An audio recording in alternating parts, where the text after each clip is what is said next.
Joe Biden is no Ronald Reagan. But you knew that, didn't you? Old man yells at clouds. Film at 11. No, what the hell? Let's show you the film right now. I don't want to hear any more of these lies about reckless spending. We're changing people's lives. Wow.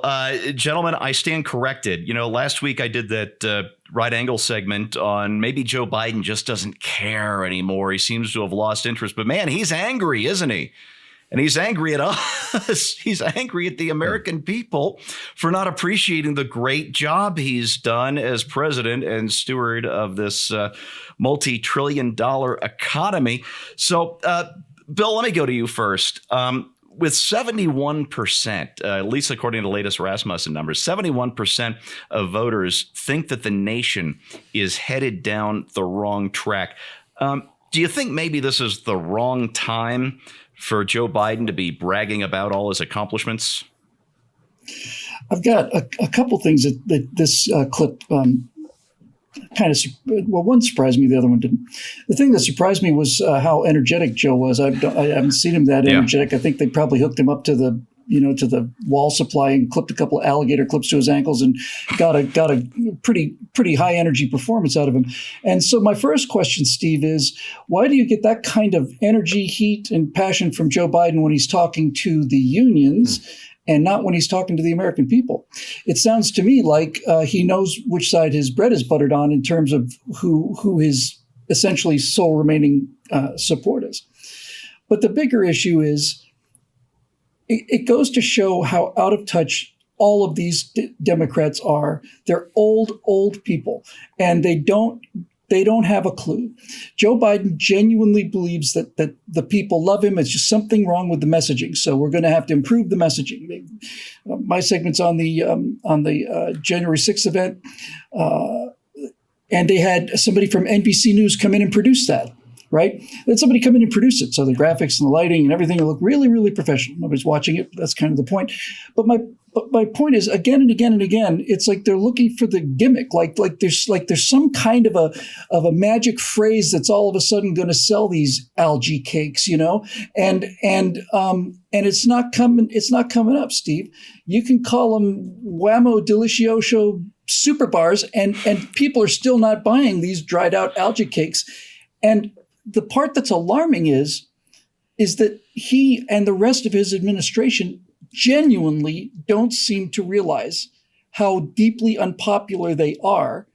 And so the chance of them taking any corrective action is pretty much about as large as the chances of the Democrats keeping the House and the Senate in November. These things are all tied together. You can't be this clueless, inflict this kind of misery on the American people coming off of the COVID restrictions and all of this stuff without consequences. But living without consequences is kind of the entire idea of being a progressive. Yeah. Wow. Well said. Scott, the first line that President-ish Biden said, I don't want to hear any more lies about this reckless spending. You're going to cover that, the inflation part, in your segment this week. And I'm looking forward to recording that with you here in just a few minutes. But as for the rest of it, we've got an oil industry that's been in decline since Joe Biden started signing executive orders his first day in office. We've got an economy that's still more than 1 million jobs short of where it was before the lockdowns. And we've had a lot of time to recover from those now. And we have an economy that, when you account for that inflation, is weaker and smaller than it was 2 years ago.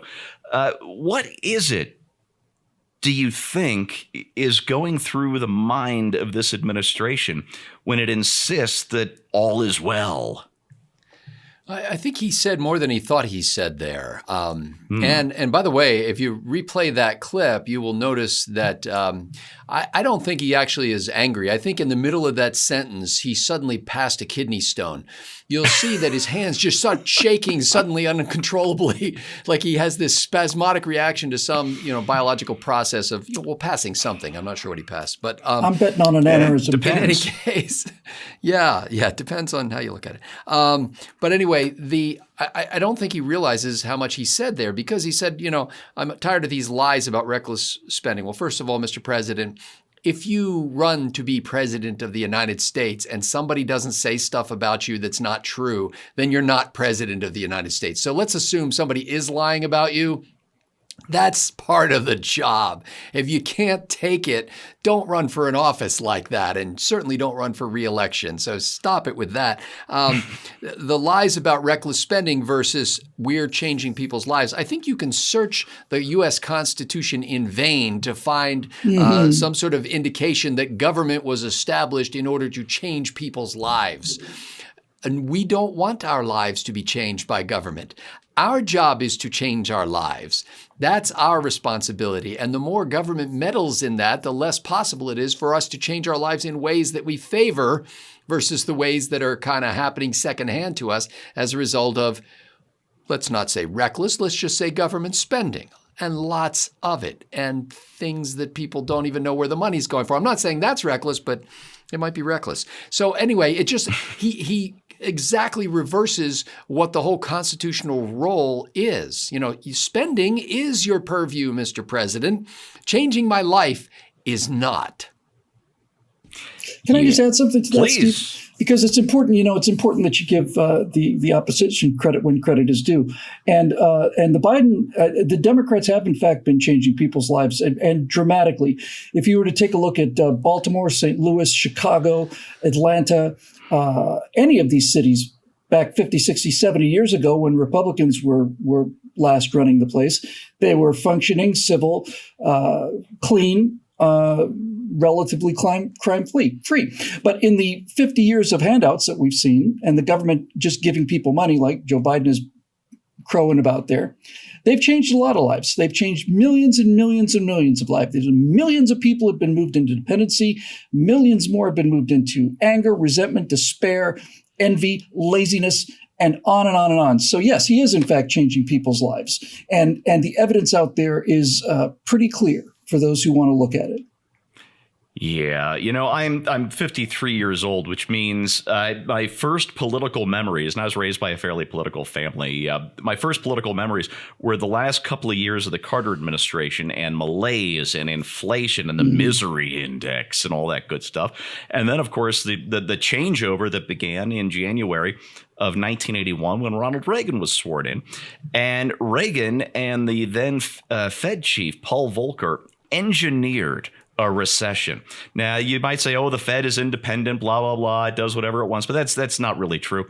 The Fed is the chairman of the Fed is a political appointee, and he faces political pressures, massive political pressures every day. What Reagan did was to give Volcker the political cover he needed to raise interest rates up to the sky to, yes, cause a recession, yes, throw millions of people out of work, and yes, wring inflation out of the economy, because they knew that if they did this, if they did the right but very difficult thing, that we would see growth like maybe we hadn't seen in a very long time. And sure enough, you knew Ronald Reagan was going to win re-election, because in 1984, in the 9 months before the election, Americans' real incomes went up by 7% just in 9 months. It was phenomenal growth. We hadn't seen anything like this since I think the first post-war boom. It was outstanding. But Reagan risked it all. He risked his presidency on this man-made recession in order to get the benefits out of it later. But what I remember most about that difficult time from 1981, 1982, when we were suffering that recession, was Reagan never tried to tell us that, hey, everything's great. It's working. Aren't you happy? Why aren't you happy with me? No, Reagan told us it was going to be tough. It was going to be hard. But in the end, the country would be better off for it. And guess what it was? And guess what? Joe Biden is no Ronald Reagan. But you knew that, didn't you? All right, that's your right angle on that, brought to you by the members of BillWhittle.com. Hey, before you go, I forgot to ask you at the beginning of the show, hit that like button, that notification button, that thumbs up button, that 4-star, 5-star button, whatever it is.